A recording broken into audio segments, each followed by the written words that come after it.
शरीर, जिसे महात्माओं ने हरि मंदिर कहा, मुसलमान फकीरों ने कुदरती काबा कहा, इसमें तुम हाड़ मांस के लोथड़े डालते हो, शराब के कपड़े डालते, अरे अपने बनाए हुए ईंट गारे के मंदिर की कद्र करते हो और परमात्मा के बनाए हुए इस हरि मंदिर की कद्र नहीं करोगे, खुदा के बनाए हुए इस कुदरती काबे की कद्र नहीं करोगे तो सख्त सजा मिलेगी।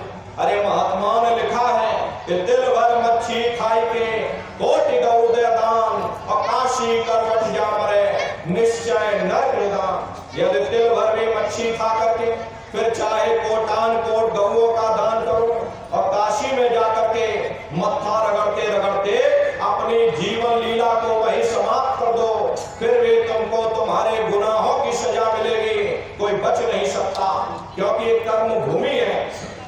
यहाँ तुम जैसा कर्म करोगे वैसा फल तुमको मिलेगा। देखिए इस कर्म भूमि पर कृष्ण भगवान तक नहीं बच पाए थे, उस समय बाली को छिप करके बाण मारा, वही बाली कृष्ण अवतार में बहेलिया बन करके आ गया। कृष्ण भगवान के पैरों में पदम चमकता था, हिरण की आंख समझ करके और बहेलिये ने निशाना मार दिया और जब पास में आकर के देखा कृष्ण भगवान थे, अफसोस करने लगे, लेकिन कृष्ण भगवान ने उसको समझाया इसमें तुम्हारा कोई दोष नहीं, उस समय हमने तुमको मारा, आज तुमने हमको मार दिया, हमारा तुम्हारा अदला बदला पूरा हो। कर्म प्रधान विश्व रच राखा, जो जस करे सो तस फल चाखा। ये कर्मों का ऐसा देश है, यहाँ तुम जैसे बीज बोगे वैसी ही फसल काटोगे। धर्मराज ने कृष्ण भगवान से पूछा कि हे केशव में अंधा क्यों हूं? मुझे 100 जन्मों की खबर है, मैंने इन 100 जन्मों में कोई ऐसा कर्म नहीं किया जिससे मैं अंधा होता। कृष्ण भगवान ने सिर पर हाथ रखकर कहा जरा और पीछे जाकर देखो, देखा तो 106 जन्म का कर्म निकला। प्रेमी भाई बहनों, ये कर्मों का बड़ा पेचीदा जंजाल है। बड़े बड़े ऋषि मुनि, बड़े बड़े पीर पैगंबर औलिया, बड़े बड़े देवी और देवता ये कर्मों के जाल में फंस करके धोखा खा गए। कृष्ण भगवान ने उद्धव से कहा, हे उद्धव, ये जो तुम चीता देख रहे हो ये कई बार इंद्र बन चुका। अरे नंगारियो, जब स्वर्गों का राजा इंद्र वह अपने कर्मों के कारण वह चीता बन सकता है, तो हम दुनिया के जीवों का क्या हाल होगा हम लोग विचार नहीं कर पाते। इसलिए प्रेमी भाई बहनों, अपने कर्मों की तरफ ध्यान दीजिएगा। ये कर्म प्रधान देश है, यहाँ तुम जैसा कर्म करोगे वैसा फल तुमको मिलेगा। बुरा करोगे बुरा नतीजा, अच्छा करोगे अच्छा नतीजा। यदि बुरे कर्म किए नरकों 84 में चले जाओगे, अच्छे कर्म करोगे तो राजा महाराजा बन जाओगे, कर्मों का फल तुमको मिल जाएगा, मुक्ति नहीं मिलेगी। मुक्ति अलग विषय है, कर्म अलग विषय है। प्रेमी भाई बहनों, तुम कर्म करोगे तुमको कर्मों का फल मिलेगा, बुरा किए तो बुरा नतीजा मिल गया, अच्छा करोगे तो राजा महाराजा बन जाओगे, कौमों मजहबों मुल्कों की हुकूमत हासिल कर लोगे, लोहे की जंजीरें उतर जाएंगी, सोने की बेड़ियां पड़ जाएंगी, हाथ से झाड़ू निकल जाएगी, हुकूमत की बागडोर मिल जाएगी। अरे ज्यादा से ज्यादा तुम स्वर्ग वैकुंठ में चले जाओगे, वो भी भोग योनियां है, एक निश्चित समय के लिए मिलती है। पुण्य कर्म समाप्त हो जाने के बाद में फिर मृत्यु लोक में भेज दिया जाएगा। अब वहां से जब नीचे उतारे जाओगे तो किसी बड़े घर में जन्म मिल जाएगा। अब बड़े घर में जन्म लेने के बाद में कौन भला अच्छा कर्म करेगा, फिर बुरे खोटे कर्म किए तो फिर नरकों 84 में चले गए। ऐसे ही आवागमन चलता रहता, लेकिन मुक्ति नहीं मिलती। बिना कर्म कोई काया नहीं, जग बस रहा कर्म के माही। आध्यात्म यही कहता कि जब तक ये जीवात्मा निष्कर्म नहीं हो जाएगी उस परमात्मा को प्राप्त नहीं कर सकती। निष्कर्म तब होगी जब आप शब्द की कमाई करोगे, क्योंकि शब्द कर्म की रेख कटावे, शब्द शब्द में जाए मिलावे। शब्द वो साबुन है जो तुम्हारे कर्मों की रेख पर मेघ मार देगा, तुम्हारे कर्मों को साफ कर देगा और तुम्हें शब्द दर शब्द मंजिल दर मंजिल अपने घर वापस पहुंचा देगा। तो प्रेमी भाई बहनों, ये सूरत शब्द नाम की कमर, जिस वक्त से तुम घंटे और शंख की आवाज को सुनना शुरू कर दोगे उसी वक्त से तुम्हारे कर्मों की सफाई होना शुरू हो जाएगी। तो प्रेमी भाई बहनों, सुमरन ध्यान और भजन नित्य नियम से आप लोग करिएगा और सब सभी लोग शाकाहारी रहिएगा। शाकाहार का प्रचार अपने अपने क्षेत्रों में आप लोग बराबर करते रहना। ये बहुत बड़ा धर्म का प्रचार प्रसार है। अरे नारियों, सतयुग कैसे आएगा? सतयुग कोई भाषण देने से नहीं आने वाला। सतयुग जब आएगा जब आप लोग धर्म का प्रचार प्रसार करो। अरे धर्म का प्रचार प्रसार करने की जिम्मेदारी आप समस्त प्रेमी भाई बहनों की है। ये ठेका कोई साधु महात्माओं का ही नहीं। अरे प्रेमी भाई बहनों, अरे आप भी तो साधु महात्मा हो। आप किसी साधु महात्मा से कम नहीं। साधु महात्मा वो नहीं होते जो टीका लगा लेते हैं या दाढ़ी बाल बढ़ा लेने से कोई साधु नहीं बन जाता। जटाजूट रख लेने से कोई साधु नहीं बन जाता। अरे साधुओं जैसे कर्म होने चाहिए। आप सबसे बड़े साधु अपने मेहनत ईमानदारी का कमाते खाते हो और भजन ध्यान सुमरन करते, जो समय मिलता है उसमें धर्म का प्रचार प्रसार करते, तो आप तो सबसे बड़े साधु हो। अरे प्रेमी भाई बहनों, आपका धर्म बनता है, आपका कर्तव्य बनता है कि अपने गुरु महाराज के संदेशों को जन जन के बीच में पहुंचा दें, क्योंकि आप सभी लोग अपने गुरु महाराज के जलाए हुए दीपक हो। अगर एक एक दीपक एक एक गांव में पहुंच जाएगा, ये पूरा गांव प्रकाशवान हो जाएगा, ये पूरा समाज प्रकाशवान हो जाएगा। अरे नारियों, ऊपर जब जाओगे तो आपसे पूछा जाएगा कि तुमने सारी जिंदगी अपने लिए ही किया है या कुछ तुमने परोपकार का काम भी किया। उस समय तुम कहने योग्य हो जाओगे, नहीं हमने धर्म का प्रचार प्रसार किया, हमने इतने लोगों को शाकाहारी बनाया, इतने लोगों को हम मथुरा दरबार लेकर के गए। वही आपके लेखे जोखे में लिखा जोखा जाएगा। तो धर्म का प्रचार प्रसार करने की जिम्मेदारी आप समस्त प्रेमी भाई बहनों की है, क्योंकि आप सभी लोग जानते हो गुरु महाराज ने आपको बता रखा कि इस रास्ते पर चलोगे आगे गड्ढा है और गड्ढे में चले जाओगे। इसलिए आप जानते हो कि आगे गड्ढा है, और जानते हुए भी यदि किसी मुसाफिर को हमने नहीं बताया कि भाई ठहर जाओ आगे गड्ढा है, तुम गड्ढे में गिर जाओगे, और वो मुसाफिर यदि गड्ढे में गिर जाता है तो दोष हमको आपको लगेगा, क्योंकि हम लोग जानते हुए भी उसको चिताए नहीं, उसको बताए नहीं। इसलिए प्रेमी भाई बहनों, ये दोष लगेगा। इसलिए आप सभी की जिम्मेदारी है कि आप सभी लोग अपने गुरु महाराज के संदेशों को गांव गांव घर घर तक पहुंचाइएगा। प्रेमी भाई बहनों, प्रत्येक सत्संगी प्रेमी भाई बहन एक एक गांव को गोद ले ले।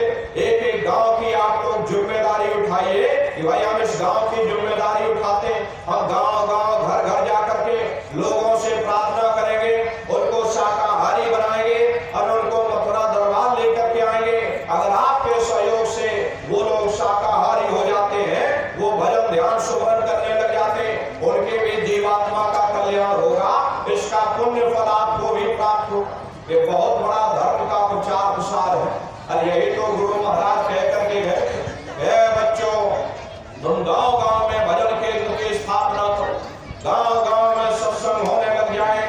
जब गांव गांव में सत्संग होने लग जाएगा, जब गांव गांव में भजन होने लग जाएगा, जब गांव बदल जाएगा, ये पूरा समाज बदल जाएगा। इसलिए प्रेमी भाई बहनों, आप सभी की जिम्मेदारी है कि आप सभी लोग गांव गांव गोद लेकर के गांव गांव में नई संगत को तैयार करिए, उनको शाकाहारी बनाइए, शाकाहारी का समूह बनाइए, अच्छे लोगों की टीम तैयार करिए, उनको दरबार में लेकर के आइए। अरे आपके सहयोग से उनके भी जीवात्मा का कल्याण होगा, एक अच्छे समाज का निर्माण होगा।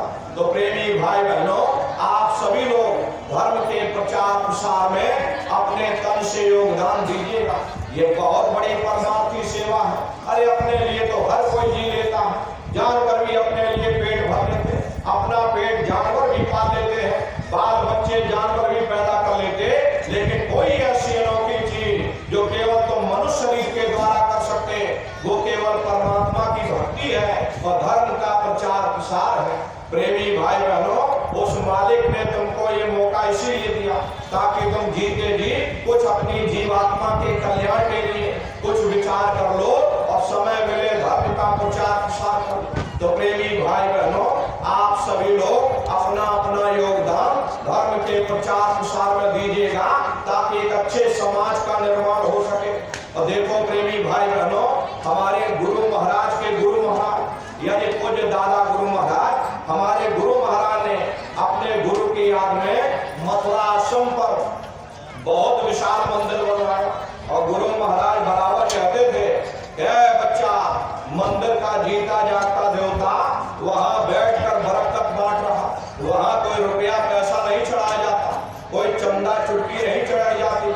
अरे आप लोग आइए, मंदिर के देवता के सामने अपनी एक बुराई को चढ़ा दीजिए, वहां बुराई चढ़ाई जाती है कि हम से मांस मछली नहीं खाएंगे, अमास से अंडा शराब का सेवन नहीं करेंगे। आप अपनी एक बुराई चढ़ा दो, आपकी एक मनोकामना पूरी होगी। ऐसा वरदानी मंदिर गुरु महाराज ने अपने गुरु की याद में बनाया। तो उन्हीं की याद में ये पावन भंडारे का कार्यक्रम 11 दिसंबर से और 15 दिसंबर तक मथुरा आश्रम पर मनाया जाए। तारीख आप लोग याद रखिएगा, 11 दिसंबर से और 15 दिसंबर तक ये पावन पुनीत भंडारे का कार्यक्रम होगा। तो आप सभी प्रेमी भाई बहन इस भंडारे के अवसर पर सब परिवार सादर आमंत्रित हैं।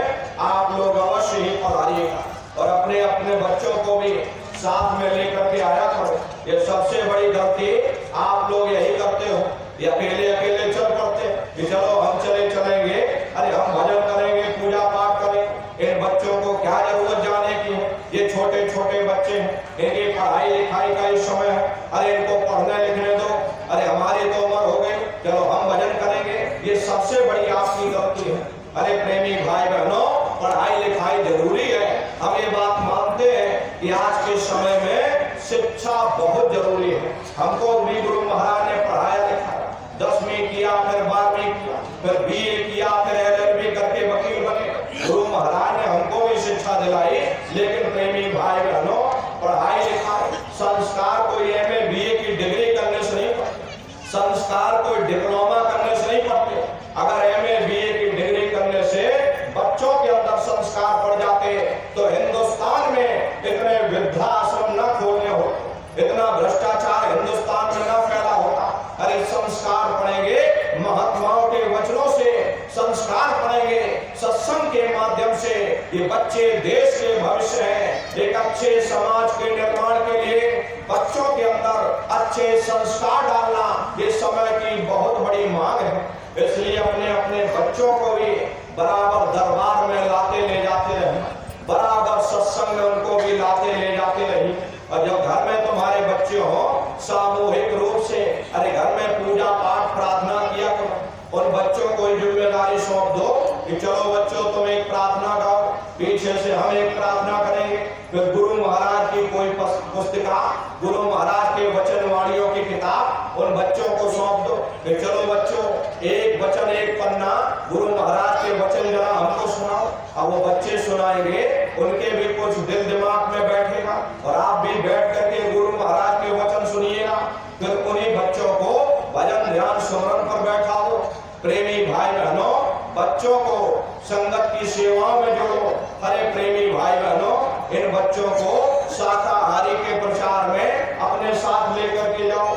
अब ये छोटे छोटे बच्चे जब समाज के बीच में उतरेंगे और जब समाज से कहेंगे कि भाई मांस खाना बुरी बात है, शराब पीना बुरी बात है, समाज पर कितना गहरा असर पड़ेगा। तो देखो ये छोटे छोटे बच्चे और हमको समझाने आए हैं कि शराब पीना बुरी बात है और मांस खाना बुरी बात, समाज पर तो असर पड़ेगा ही और बच्चों के ऊपर भी इसका असर पड़ेगा कि भाई हम ये जो बात कह रहे हैं हमको भी इन चीजों से दूर रहना चाहिए। अरे प्रेमी भाई बहनों, ये बच्चे कच्चे घड़े होते हैं, इनको बचपन से तैयार किया जाता है।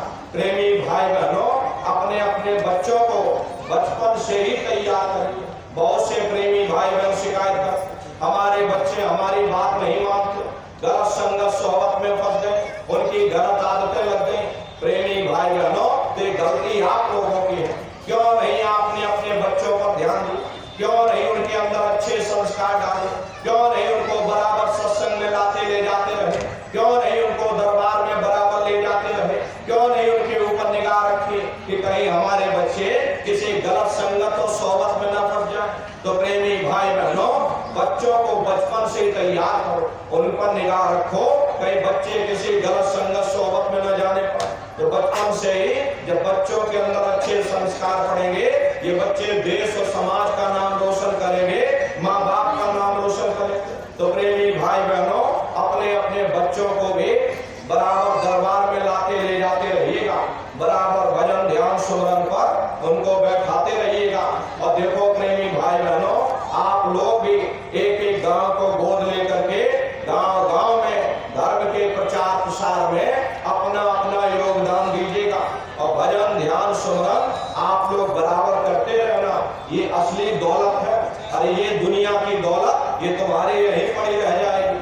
सुई की एक नोक तुम्हारे साथ नहीं जाने वाला, इसलिए वो दौलत कमा लो, वो आत्मा का धन कमा लो जो अंत समय में तुम्हारे काम आओ। वरना ये पूंजी निकलती चली जा रही, ये श्वासों की पूंजी दिन प्रतिदिन कम होती चली जा रही। एक समय ऐसा आएगा ये बुलबुला फूट जाएगा, फिर कोई तुमको याद करने वाला नहीं रहेगा। इसलिए समय रहते इस मनुष्य रूपी मंदिर में बैठ करके अपनी जीवात्मा को जगा लो।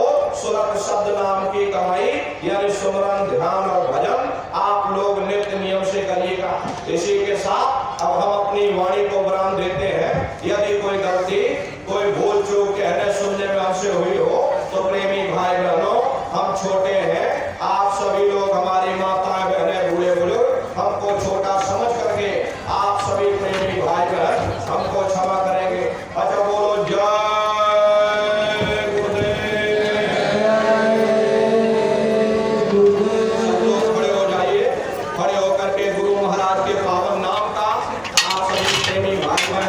उच्चारण करेंगे।